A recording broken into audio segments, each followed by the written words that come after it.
11 minutes and 6 seconds.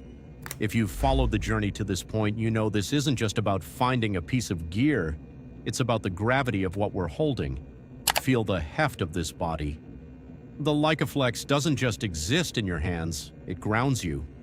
There is a density to it, a commitment to permanence that our digital world has long since traded away. Most cameras are built to be replaced.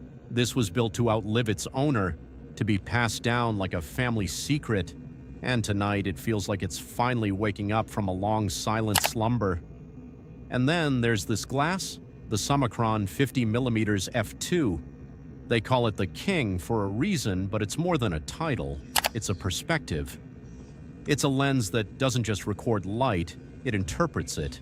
It captures the world with a clinical, honest sharpness, yet maintains a gentle, almost poetic fall-off that feels human.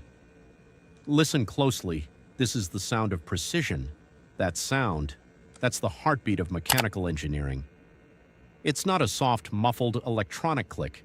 It is a violent, beautiful collision of steel and spring. It's the sound of a moment being seized. Looking through that viewfinder now, everything shifts.